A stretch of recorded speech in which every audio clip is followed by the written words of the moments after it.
How does someone go from translating ancient Greek manuscripts to standing in front of millions on reality TV, only to vanish without a trace after the FBI allegedly came knocking? Rebecca Romney was more than just the calm, book-smart expert on Pawn Stars. She was trusted by Rick Harrison himself, praised by fans, and respected across the rare book world. But in 2014, one $40,000 book turned her success into a storm of rumors about stolen artifacts, federal investigations, and unanswered questions. This is the untold story of how Rebecca Romney rose, disappeared, and then quietly rewrote her legacy. Rebecca Romney's story begins far from the glittering lights of Las Vegas, and even further from the pawnshop counters where she'd one day make her name. Born on April 6, 1985 in Phoenix, Arizona, nothing in her childhood hinted at a future surrounded by Shakespeare folios or Gutenberg Bibles. In fact, Rebecca once joked that old books seemed like dusty relics better suited for old men in tweed jackets. Her dreams leaned in a completely different direction, toward philosophy, languages, and the kind of intellectual puzzles that had nothing to do with auctions or TV cameras. By her teenage years, she had already shown signs of a mind obsessed with patterns, systems, and meaning. While most students struggled to memorize a few verb charts, Rebecca was devouring entire languages: English, French, Japanese, Latin, ancient Greek. By the time she reached college, she was well on her way to mastering them all. She famously joked that she had learned 5.5 languages, because even Old English couldn't escape her curiosity. Professors were astonished by her discipline. She once translated a 300 BC papyrus written in Greek during an exam, nailing the nuances that even graduate students missed. At Brigham Young University, where she studied philosophy and classical studies, she dove headfirst into debates about free will, long seminars on Plato, and deep dives into fragments of ancient texts. Her senior thesis compared second-century copies of the Republic, work so obscure that even seasoned academics found it challenging. With a perfect GPA and honors at graduation, it seemed like her life was destined for libraries, maybe a university post, or even a quiet career in translation. But one small mistake after graduation, a misunderstanding during a job interview, would suddenly push Rebecca onto a path no one could have predicted. In 2007, just after graduating, Rebecca stumbled into the kind of mistake that changes everything. She had applied for what she thought was a basic management role at a company called Bowman Rare Books in Philadelphia. When she walked into the interview, she realized almost immediately she was in the wrong place. The position wasn't for management, it was for a rare book specialist, something she knew absolutely nothing about. Most people would have panicked, made excuses, and left. But Rebecca stayed. She admitted she had zero experience, but she had one undeniable asset: her mastery of languages. That skill caught Bowman's attention.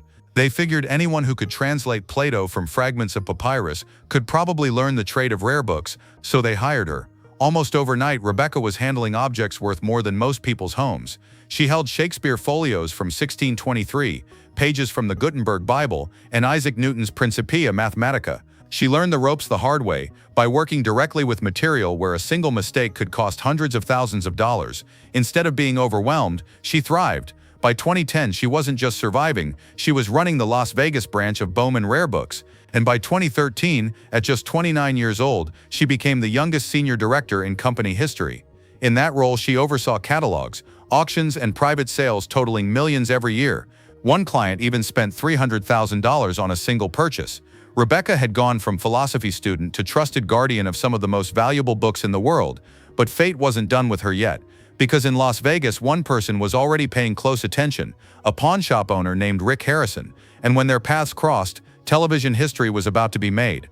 Rick Harrison didn't find Rebecca through a casting call. He didn't need to. By 2010, Rebecca was already running the Las Vegas gallery of Bowman Rare Books, and the rare antique scene in Vegas was small. Their paths crossed through local events, mutual contacts, and their shared fascination with history. When Rick needed someone who truly understood old paper books, documents, signatures, he didn't turn to the History Channel producers. He picked up the phone and called Rebecca. Her first appearance came in April 2011, during Season 4 of Pawn Stars. Rick handed her a stack of Civil War-era papers, including a Confederate bond that could be worth thousands if real. Rebecca calmly examined the texture, the ink, and the printing style. Within minutes, she exposed a forged signature that slashed the item's value from $10,000 to just a few hundred. Viewers were hooked. She spoke with quiet authority, explaining complex details in simple terms, and never seemed rattled on camera. By the end of that episode, she wasn't just another guest expert, she was the book lady. Ratings even spiked by 15%. Over the next few years, she appraised everything from Columbus letters to notes linked to Edgar Allan Poe. She debunked forgeries, uncovered forgotten treasures, and sometimes delivered devastating truths about items people thought would make them rich. What set her apart wasn't just knowledge, it was her delivery. Rebecca could drop a bombshell with the same calm tone she might use to order lunch. From 2011 to 2015, she appeared in nearly 20 episodes, becoming a fan favorite. Viewers begged for more screen time, and some even asked for a spin-off dedicated to her. But while her career on Pawn Stars looked unstoppable, a single book worth $40,000 was about to change everything. In 2014, a man walked into the gold and silver pawn shop with a rare 1080-41 edition of the Book of Mormon. Rebecca examined it with her usual precision and valued it at $40,000. After some back and forth, Rick bought it for just $24,000 a steal, at least on the surface. But soon after that episode aired, whispers began spreading online.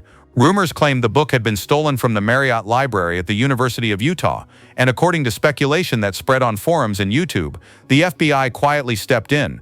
The story went that federal agents seized the book, leaving the pawn shop empty-handed. There was never an official statement, no charges, and no confirmed report. But the rumors wouldn't die. In fact, they grew louder, fueled by stories that Rebecca herself had been questioned by federal investigators about how stolen books could end up on national TV.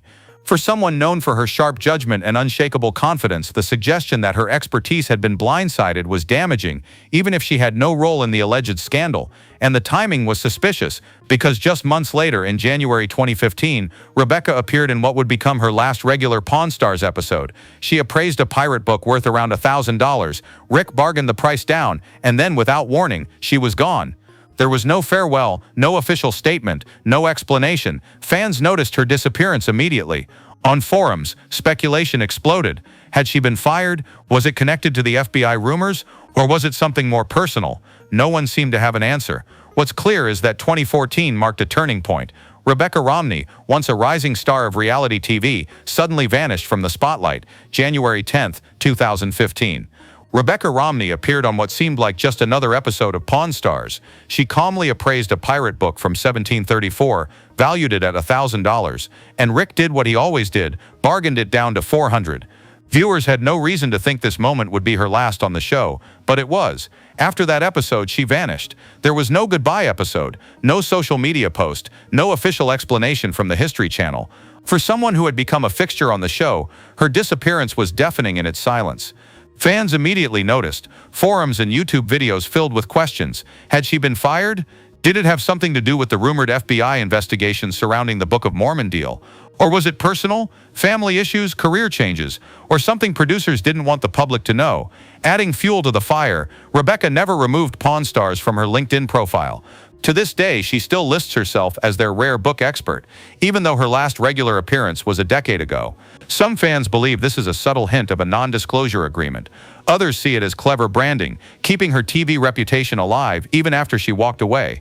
What made the situation more confusing was the timing. In 2016, just months after she left the show, she accepted a promotion with Bowman Rare Books in Philadelphia, officially stepping away from the Las Vegas gallery. On paper, her departure looked like simple career advancement, but for viewers still reeling from the FBI rumors, it seemed like too much of a coincidence, and so the theories multiplied. For many fans, Rebecca's disappearance became one of the biggest unsolved mysteries in Pawn Stars history. While fans speculated endlessly, Rebecca quietly built a new life outside of television. In 2016, she moved to Philadelphia to take on a senior director role with Bowman Rare Books, where she focused on major acquisitions and high-level catalogs. Later, she shifted to New York and eventually Washington, D.C., cementing her reputation as one of the top rare book experts in the country.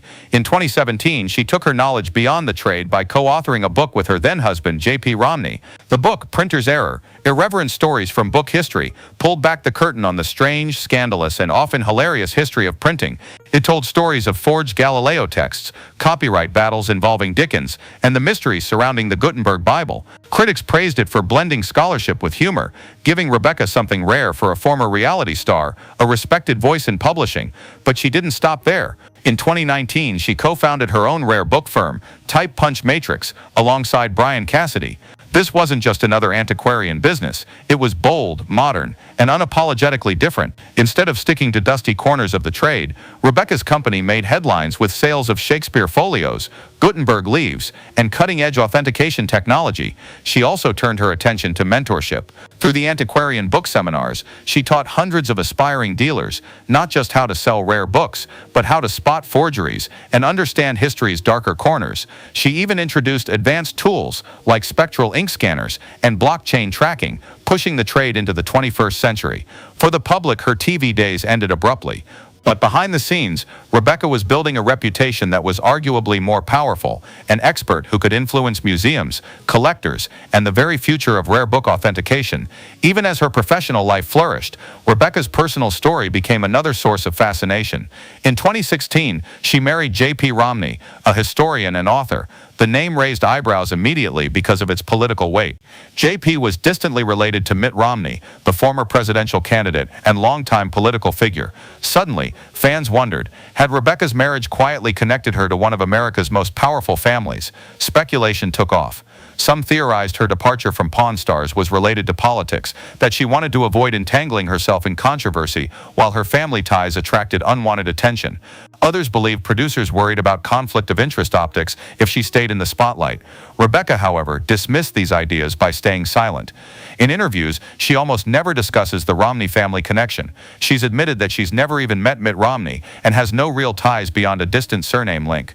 But the speculation never stopped, especially as her career diverged sharply from her brief TV fame. By 2023, the marriage had ended, and Rebecca and JP divorced. For some fans, this reignited the mystery. Did her personal life overlap with her professional disappearance? But Rebecca made it clear through her actions that she wanted her identity defined by her work, not her relationships. What's striking is her ability to keep boundaries. While other reality TV figures chase attention, Rebecca has carefully chosen when and how to appear. Even her occasional return, such as in the 2022 Pawn Stars Do America special, only deepened the mystery. She proved she still had chemistry with the cast, yet refused to fully re-enter the TV world. Silence has been Rebecca's greatest weapon. By keeping the public guessing, she remains one of the most talked about experts ever to appear on Pawn Stars. If Rebecca's TV career made her famous, her work as an author and collector has made her significant. In 2015, she began assembling a personal collection centered around forgotten women writers who influenced Jane Austen. She quickly realized something shocking. The majority of best-selling women authors from the 18th century had been erased from the canon. Names like Frances Burney, Anne Radcliffe, and Charlotte Smith were once household figures, with novels that sold thousands of copies and inspired writers from Austen to Poe. Yet by the 19th century, most of their works were out of print. Today, only 10–15% of women's novels from the era survive, compared to 40% of men's. The imbalance wasn't just academic, it was systemic erasure. Rebecca turned this realization into a crusade. She hunted down rare first editions of these overlooked works, flying to auctions, bidding against seasoned collectors, and even tracking books through estate sales. By 2025, she had assembled a collection of over 50 rare editions, each one a piece of proof, showing how women's voices had been buried.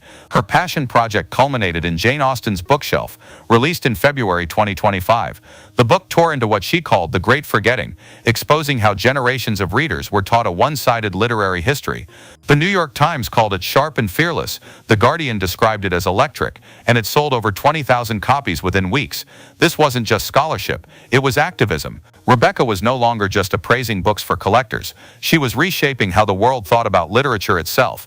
And in doing so, she showed that her true legacy wasn't television fame, but resurrecting voices that history tried to silence. Rebecca's influence didn't stop with collecting. At Type Punch Matrix, she began experimenting with technology that could transform the antiquarian trade. In 2019, her firm tested blockchain as a way to authenticate provenance, tracing ownership of rare manuscripts through digital ledgers. By 2023, she introduced spectral ink scanners capable of detecting forgeries with 95% accuracy, tools that even the human eye couldn't match. One early breakthrough involved a Sylvia Plath manuscript valued at $50,000. Using AI and spectral imaging, Rebecca's team traced its ownership back to 1956, confirming authenticity with evidence stronger than any paper trail. In 2024, the same technology exposed a forged Columbus letter from 1493, shocking collectors who believed it had been genuine. But Rebecca didn't keep these innovations locked away.